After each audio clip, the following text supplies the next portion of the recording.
السلام علیکم۔ ثانیہ اسلامیت تیاری میں ہمارا آج کا ٹاپک ہے ہجرت حبشہ۔ ہجرت حبشہ اولا اور ہجرت حبشہ ثانیہ۔ ہجرت حبشہ اولا یعنی پہلی ہجرت حبشہ جو 5 نوبی رجب 5 نبوی میں ہوئی، تو یہ بڑا اہم سوال ہے کہ ہجرت حبشہ کب ہوئی۔ تو آپ نے یہ یاد کرنی ہے کہ ہجرت حبشہ اولا جو ہے یعنی پہلی جو ہجرت مسلمانوں نے کی وہ حبشہ کی طرف کی اور وہ 5 نبوی میں ہوئی۔ کفار مکہ نے مسلمانوں کو اذیتیں پہنچانے اور پریشان کرنے میں کوئی کسر نہیں اٹھا رکھی، تو نبی کریم صلی اللہ علیہ وسلم نے صحابہ کو اپنی جان اور ایمان بچانے کی خاطر حبشہ کی طرف ہجرت کرنے کی اجازت دے دی۔ حبشہ کا ملک حجاز کے مغرب میں واقع ہے۔ عربوں کے تعلقات حبشہ سے کافی پرانے تھے۔ عرب تجارت کی غرض سے وہاں جاتے رہتے تھے۔ یہاں کا حکمران یعنی حبشہ کا حکمران نجاشی کہلاتا تھا۔ اس کا اصل نام اسخمہ تھا۔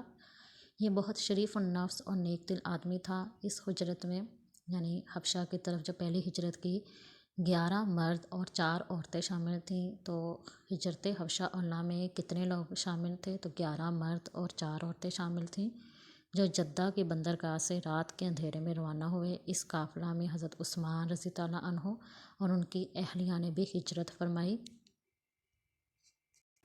اس سلسلے میں آپ صلی اللہ علیہ وسلم نے فرمایا، حضرت لوط علیہ السلام اور حضرت عثمان وہ پہلے شخص ہیں جنہوں نے اپنی بیوی کے ساتھ ہجرت کی۔ اہل حبشہ نے مسلمانوں کا استقبال کیا۔ قریش مکہ کو جب اس کا پتہ چلا کہ مسلمان ہم سے بچ کر حبشہ کی طرف ہجرت کر رہے ہیں، تو انہوں نے عمرو بن عاص اور عبداللہ بن ابی ربیعہ کو تحفے تحائف دے کر حبشہ روانہ کیا تاکہ وہ مہاجر مسلمانوں کو واپس مکہ لے آئیں۔ قریشی وفد نے نجاشی بادشاہ کی خدمت میں درخواست کی کہ اے بادشاہ، ہمارے چند نادان ہم وطن لوگوں نے اپنا ملک چھوڑ کر حبشہ میں پناہ لی ہے۔ یہ لوگ عجیب و غریب عقائد کے حامل ہیں، دوسروں کا ایمان خراب کرتے ہیں۔ آپ انہیں ہمارے حوالے کر دیں تاکہ انہیں واپس لے جا کر ان کی اصلاح کر لیں۔ نجاشی بہت سمجھدار اور مردم شناس بادشاہ تھا۔ اس نے ہجرت کرنے والے مسلمانوں کو بلوایا تاکہ صحیح صورتحال کا پتہ چل سکے۔ اس موقع پر حضرت جعفر طیار نے نجاشی بادشاہ کے دربار میں جو ہے ایک بہت خوبصورت تقریر کی۔ حضرت جعفر طیار کی تقریر کو سن کر نجاشی بادشاہ نے فرمایا کہ مجھے قرآن سناؤ جو تمہارے نبی صلی اللہ علیہ وسلم پر نازل ہوا ہے۔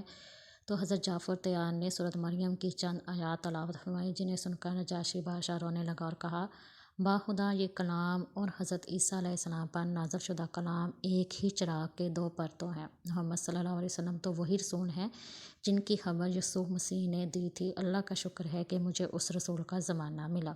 اس کے بعد نجاشی بادشاہ نے قریش مکہ کے نمائندوں کو صاف جواب دے دیا۔ عمرو بن عاص کو ایک اور ترکیب سوجی۔ نجاشی بادشاہ سے کہا، بادشاہ سلامت، یہ لوگ حضرت عیسیٰ علیہ السلام کے بارے میں اچھے عقائد نہیں رکھتے۔ اس کے جواب میں حضرت جعفر طیار نے بلا خوف و خطر فرمایا، حضرت عیسیٰ علیہ السلام اللہ کے بندے ہیں، اس کے پیغمبر اور روح اللہ ہیں۔ وہ ایک پاک دامن دوشیزہ کو القاء کیے گئے جس کو کسی بشر نے چھوا نہیں۔ نجاشی نے ایک تنکا اٹھا کر کہا، تو نے حضرت عیسیٰ علیہ السلام کے بارے میں جو کچھ کہا ہے وہ اس تنکے کے برابر بھی اس سے زیادہ نہیں، یعنی کہ حضرت جعفر جو رضی اللہ عنہ نے جو بھی فرمایا وہ بالکل ٹھیک فرمایا۔ چنانچہ قریش مکہ کے سفیر ناکام و نامراد واپس لوٹے۔ یہ تو تھی ہجرت حبشہ اولا۔ اس کے بعد ہجرت حبشہ ثانیہ 6 نبوی، یہ 6 نبوی میں ہوئی۔ پہلی ہجرت حبشہ میں 15 مسلمان ہجرت کر کے گئے تھے۔ وہاں یہ مسلمان آرام سے رہے۔